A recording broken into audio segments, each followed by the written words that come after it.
오늘은 교회력으로 성령 강림 주일입니다. 성령 강림 주일은 성령님께서 강림하신 것을 기념하는 주일이죠. 여러분, 지난해에도 저희가 성령 강림 주일이 있었고 이렇게 매년 성령 강림 주일이 돌아오는데, 성령 강림 주일에서 제일 중요한 우리가 생각해야 될 것 중에 하나는 성령 강림 주일이 교회의 시작이다라는 의미입니다. 교회 생일이기도 하고요, 교회라는 곳이 생겨난 것을 기념하는 날이기도 합니다. 여러분, 성령님 하면 어떤 느낌이 드세요? 제가 예전에 몇 번 함께 이야기를 나눈 적이 있는데, 성령님은 인격이십니다. 인격이라는 말을 다른 말로 하면 대화가 가능한 분이라는 거죠. 여러분, 성령님은 비둘기도 아니고 불도 아니고 바람도 아닙니다. 흔히 그렇게 생각하는 경우가 있어요. 왜냐하면 오순절에 성령님께서 강림하실 때 이 제자들이 모였던 방에 막 바람이 불고 불꽃 같은 게 보이고 했었거든요. 그래서 성령님을 이제 우리가 이야기할 때 바람이라든지 혹은 불 같은 이미지를 많이 사용합니다. 그리고 예수님께서 세례 받으실 때 성령님께서 비둘기 같은 모습으로 내려오셨는데, 그래서 성령님 하면 비둘기를 많이 떠올리기도 합니다. 그렇지만 비둘기가 되셔서 내려오신 건 아니고 비둘기 같은 모양으로 오셨기 때문에 성령님은 비둘기도 아니십니다. 성령님은 하나님이시고 인격이십니다. 그래서 우리와 대화할 수 있고 또 하나님이시기 때문에 하나님 고유의 특성을 가지고 계십니다. 여러분, 신약과 구약 모두 하나님께서 나타나실 때는 그냥 나타나신 적이 없어요. 여러분, 구약에 한번 좀 돌아가서 생각을 해보시면 구약 시대에 하나님께서 나타나실 때 효과가 있습니다. 무슨 효과가 있을까요? 하나님께서 이렇게 등장하실 때, 예를 들면 모세가 십계명을 받을 때 시내산에서 하나님께서 내려오셨을 때 어떤 현상이 있었을까요? 구름이 있었어요. 소리가 나고 바람이 세게 불고 불꽃 같은 것들이 보이기도 했습니다. 여러분, 출애굽할 때 하나님께서 이스라엘 민족을 구름 기둥으로 지키시고 불 기둥으로 지키신 거 혹시 기억나십니까?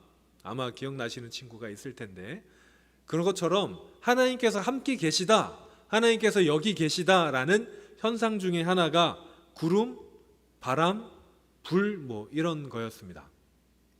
그래서 성령 강림 주일에도 성령님께서 하나님이시기 때문에 임재하시는데 어떤 효과 같은 게 등장을 했는데, 그게 불이고 바람이었던 거지 성령님이 불과 바람은 아니었다는 거 기억해 주시고, 오늘 본문에도 하나님께서 나타나실 때 이런 현상이 나타납니다. 오늘 본문 우리 나영이가 아주 잘 읽어줬는데, 오늘 본문 내용을 여러분 잘 기억하셔야 됩니다. 오늘 본문 말씀을 쭉 보면 하나님께서 나타나실 때 어떤 현상들이 나타납니다. 이사야가 환상 중에 하나님을 봐요. 하나님께서 보좌에 앉으셨습니다. 높이 들린 보좌, 보좌라고 하면 왕들이 앉는 큰 의자를 말하죠. 거기에 하나님께서 앉으셨고, 거기가 성전이었는데 성전이 하나님의 옷자락으로 가득 찼다라고 합니다. 여러분 한번 상상을 해보세요. 그리고 스랍이라는 존재가 등장합니다. 스랍이라는 단어가 나온 데가 많지 않습니다. 영어로 하면 세라핀이라고 하죠. 스랍. 네, 갑자기 게임을 하는 친구 눈이 동그래지는데 그 게임의 거기는 아니에요. 스랍이 있는데 날개가 6장입니다. 원래 스랍은 유대 이 문헌이나 혹은 동전 같은 데도 기록이 돼 있었는데 거기에는 날개가 일반적으로는 4장입니다. 그런데 여기에는 6장 날개 가진 스랍이 등장해요. 왜냐하면 하나님의 위엄을 바로 앞에서 견뎌야 하기 때문에 발도 가리고 얼굴도 가려야 되기 때문에 그렇습니다. 2장으로는 날고 있죠. 스랍들이 하나님을 막 찬양하고 있어요. 하나님 보좌에 앉으셨고 옷자락은 성전에 가득하고 여러 스랍들이 몇 명인지 모르겠지만 하나님을 찬양하는 소리가 너무 커서 문지방이 진동했다라고 되어 있습니다.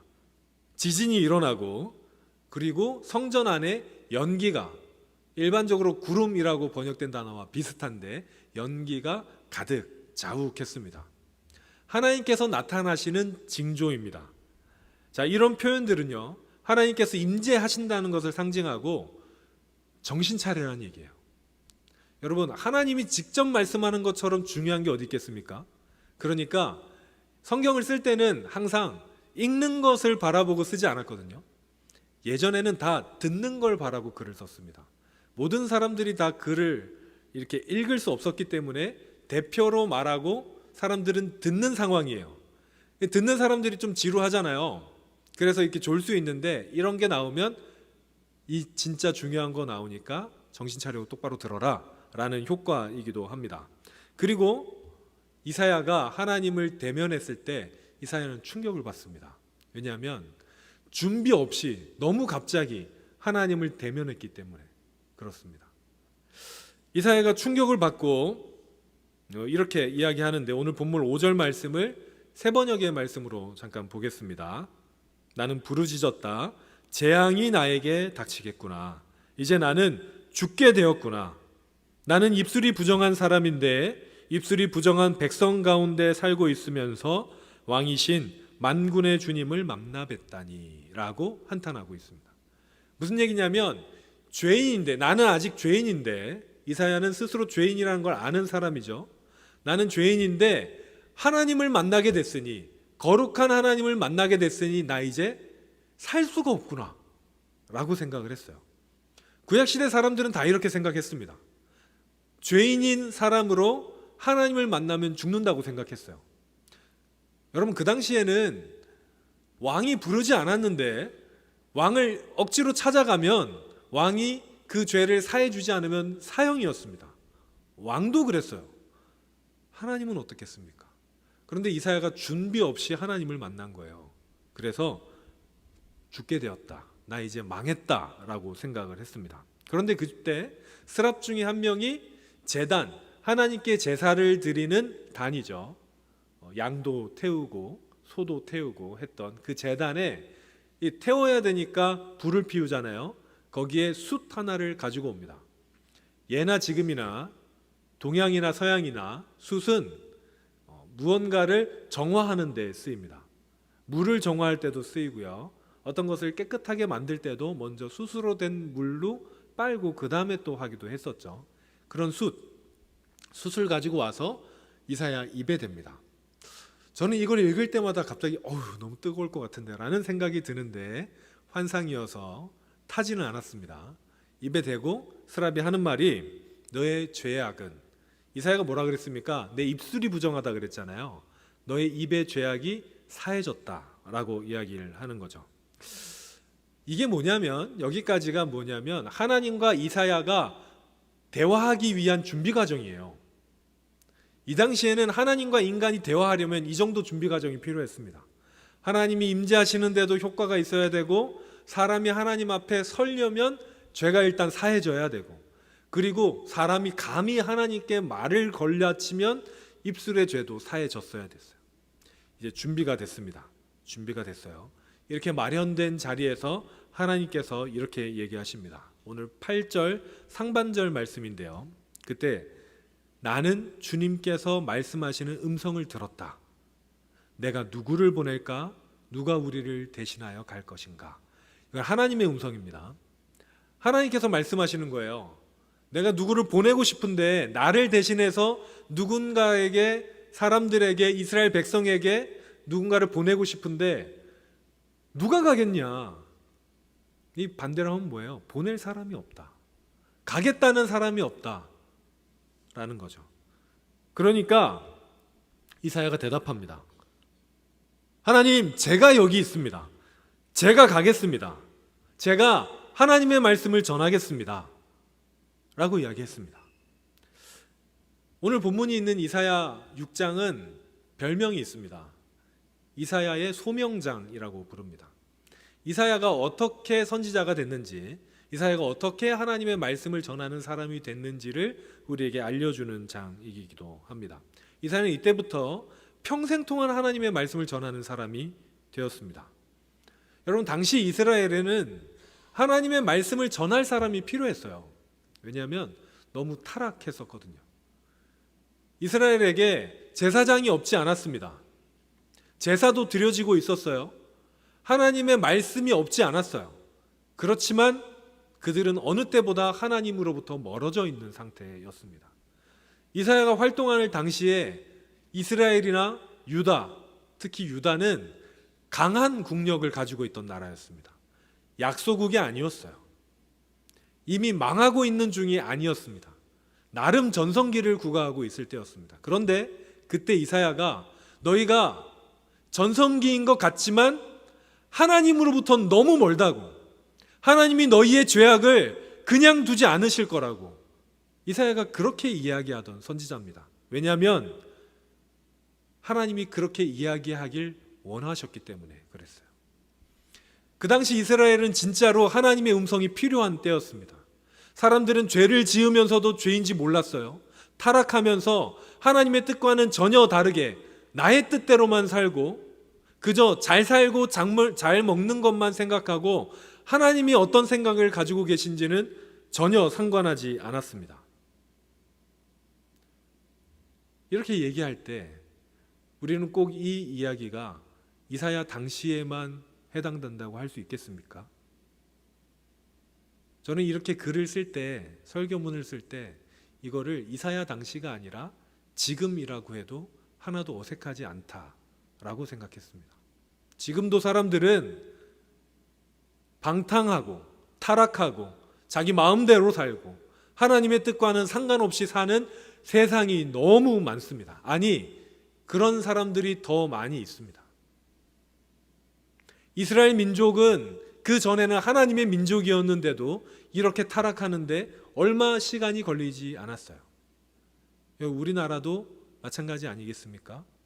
우리나라의 기독교의 복음화율이 굉장히 높을 때는 20%다, 25%다 라는 이야기를 했었습니다. 무슨 말이냐면 우리나라 인구가 5천만 명이라고 치면 최소 1,000만 명, 그거보다 조금 더 기독교 인구가 있었다는 이야기였습니다. 그런데 그 당시에도 우리는 똑같은 이야기를 들었습니다. 사람은 많은데 기독교가 타락했다. 예전에 초창기에 기독교 인구가 1%, 2%일 때는 기독교인들에게 차용증도 받지 않고 돈을 빌려줘도 괜찮았는데 이제는 그런 시절이 아니다라는 이야기를 들었습니다. 그게 불과 20년 전이에요. 20년이 지나고 지금은 여러분 요즘에 중고등학생들 복음화율이 몇 프로인지 아십니까? 5%가 넘지 않습니다. 우리가 나라에서 복음화율을 따질 때 5%의 기독교 인구가 없는 나라를 뭐라고 부르냐면 미전도 종족이라고 부릅니다. 여러분, 우린 미전도 종족을 해외에서 찾을 필요가 없이 지금 각 고등학교에 가면 미전도 국가, 미전도 종족을 찾을 수 있는 시대를 살고 있습니다. 사랑하는 여러분, 하나님께서는 하나님의 말씀을 전할 사람을 찾고 계십니다. 제가 예전에 몇 달 전에 여기 옆에 있는 한 고등학교의 채플에 설교를 하러 간 적이 있습니다. 설교를 하러 가서 강단에 섰는데 모든 아이들의 정수리를 볼 수 있었어요. 다 자고 있었습니다. 정말 거기에 한 800~900명 되는 아이 중에 40~50명 빼고 다 정수리를 저에게 보여주고 있었어요. 이미 잠이 든 지 10분도 더 지났기 때문에 깨울 수 없었어요. 중간에 깨우면 나쁜 목사님이 되는 상황. 왜냐하면 그 친구들은 교회 안 다니는데 거기 앉아있는 친구들이거든요. 수업 시간과 수업 시간 사이에 그나마 조금이라도 쉴 수 있는 시간, 거기서 깨우면 좋은 목사님이 아니겠죠. 그런데 제가 거기가 미션 스쿨이기 때문에 체프를 하겠죠. 라는 충격을 받았습니다. 그리고 또 하나는 여기에 복음을 전해야 되는 사람들이 이렇게 많구나 라는 생각을 했어요. 여러분 주변을 돌아보십시오. 교회 다니는 사람이 많습니까? 적습니까? 여기 교회 안에서 말고 여러분 삶의 자리에서, 학교에서, 직장에서, 혹은 여러분이 매일 만나는 그 사람들 중에 교회 다니는 사람들이 몇 명이나 됩니까? 하나님을 만난 사람들이 몇 명이나 됩니까? 사랑하는 여러분, 이사야도 마찬가지지만 하나님께서는 구약에서 신약까지 어떤 사람을 부르실 때에 생명에 관계되지 않고 부르신 사람이 없습니다. 하나님은 늘 구원에 대해서 사람을 부르셨어요. 이사야를 부르셨고, 예레미야를 부르셨고, 아브라함을 부르셨고, 모세를 부르셨습니다. 베드로를 부르시고요, 12제자를 부르시고 바울을 부르셨어요. 그래서 나가서 나 대신 이야기 좀 해달라고, 나 대신 사람들에게 나의 말을 전해달라고 부르셨습니다. 오늘 하나님은 여러분들을 그렇게 부르고 계십니다. 주님께서 제자들에게 한때 이런 이야기를 하셨습니다. 양들은 자신의 목자의 음성을 안다 라고 말이죠. 무슨 말이냐면, 양들이 있는데 목자가 양을 부르면 목자의 음성을 알고 온다는 거예요. 저는 양을 쳐보지 않았기 때문에 알 수 없지만 주님께서 그렇게 얘기하셨어요. 그런데 다른 목자가 부르면 안 온대요. 자기 목자의 음성을 구분한다 라고 이야기하셨습니다. 그러면 어떻게 구분합니까? 그 양이 그 목자의 양이기 때문입니다. 우리가 하나님의 음성을 나는 듣지 못했는데요, 나는 전도하라는 얘기를 들은 적이 없어요 라고 얘기하시는 분들은 못 듣는 거예요. 안 하신 게 아니라 못 듣는 겁니다. 여러분, 제 눈을 똑바로 보시고, 크지 않지만 똑바로 보시고, 하나님께서 여러분에게 복음을 전하라고 부르고 계십니다. 사실이에요. 저는 아닌데요, 못 듣는 거예요. 여러분 들어야 됩니다. 성령님이 여러분에게 충만할 때 음성을 들을 수 있어요. 들을 수 있습니다. 설교 중에 들을 수 있고요, 여러분 주변에 믿지 않는 사람들을 바라볼 때 와, 내가 전도해야겠구나라는 생각이 들어와야 돼요. 여러분을 거기에 보내신 하나님의 뜻이 있습니다. 왜 하나님께서 여러분을 거기에 보내셨겠습니까? 왜 주변에 그런 사람들을 붙여주셨겠습니까? 물론 그들을 통해서 여러분들을 돕는 이유도 있지만, 왜 하필 거기에 아무도 안 믿는데 믿는 사람 혼자, 딱 여러분 혼자 있겠어요? 여러분이 희망이기 때문입니다. 여러분, 그 사람들 모두의 희망이 여러분이에요. 믿지 않는 사람들은, 하나님을 모르는 사람들은 결국 죽을 수밖에 없습니다. 제가 얼마 전에 꽃을 산 적이 있는데, 꽃을 사서 꽃병에 꽂아 놓으면 길게는 열흘도 가더라고요. 그렇지만 결국은 시들어 죽게 됩니다. 줄기에서 떨어진 꽃은 죽을 수밖에 없어요. 오래 갈 수 없습니다. 그렇지만 줄기에 붙어 있다면 꽃은 시들지만 열매를 맺게 됩니다. 사랑하는 여러분, 그들은요, 생명의 줄기이신 하나님께 붙어 있지 않은 사람들은 결국엔 이 세상을 끝으로 죽게 되어 있어요. 여러분의 주변에 그런 사람들이 참 많습니다. 이사야를 부르셨던 하나님께서 오늘 우리를 부르신다면 무엇이라고 이야기하실까요? 오늘 우리를 어디로 보내시고 어떤 말을 하라고 보내실까요? 저는 감히 단언하건대 하나님의 복음을 전하라는 말씀이라고 생각합니다. 사랑하는 여러분, 오늘도 주님께서 우리를 부르십니다. 추수할 것은 많은데 일할 일꾼이 없다고 말씀하신 주님께서 오늘 여러분들을 일꾼으로 부르십니다. 저는 아직 믿은 지 얼마 안 됐어요. 저는 아직 뭐가 부족해요. 성경도 더 많이 알아야 되고, 기도도 더 많이 해야 되고. 여러분 그거 아십니까? 전도할 때 믿음이 성장합니다. 전도는 뭐냐면, 전도의 방법을 알려드리면 내가 만난 하나님을 그대로 이야기해 주는 거예요. 여러분, 토론하기 시작하면 전도는 실패합니다. 토론에서 이겨도 실패하고 저도 실패해요. 친구랑 막 논리적으로 대결을 하잖아요. 내가 논리적으로 이겨도 친구는 절대 교회 오지 않아요. 전도하는 방법은 내가 만난 하나님을 이야기해 주는 거예요. 내가 수련회 갔는데 어떤 하나님을 어떤 식으로 난 감정을 느꼈고 그 하나님 나한테 뭐라고 말씀하시더라. 나는 귀로 듣진 않았지만 분명히 알아 라고 할 때 여러분 친구들이 여러분을 무시하지 않아요. 미친 사람으로 여기지 않습니다. 왜냐하면 그것은 여러분의 경험이기 때문이죠. 요즘 시대는 오히려 저는 전도하기 좋은 시대라고 생각합니다. 예전에는 획일적이어서 거기에서 벗어나면 틀렸다고 하는 시대였는데 요즘은 모두의 경험을 존중해 주더라고요. 나는 이랬는데 너는 이래? 너도 맞다. 이런 시대잖아요. 여러분의 경험을, 여러분이 만난 하나님을 전달해 주세요. 하나님께서 여러분을 만난 경험을, 만나 주신 그 이야기를 전해 주세요. 하나님이 여러분의 입속에 그것을 두셨습니다. 그리고 그렇게 전달할 때에 하나님께서 아까 우리 찬양한 것처럼 작은 우리를 통해서, 작은 우리의 입술을 통해서, 작은 우리의 말 솜씨를 통해서, 삶을 통해서 크신 하나님께서 일하실 것입니다. 아멘. 찬양팀 앞으로 나와주시고요. 여러분, 예배가 뭡니까? 예배는 하나님의 은혜에 내가 감사해서 우리의 것을 드리는 겁니다. 삶의 예배는 뭡니까? 하나님의 은혜에 감사해서 우리의 삶을 하나님께 드리는 게 삶의 예배입니다. 우리는 우리의 삶이 예배가 돼야 된다고 참 많이 말합니다. 여러분, 삶의 예배가 되기 위해서는 우리를 향한 하나님의 음성에 순종하셔야 합니다.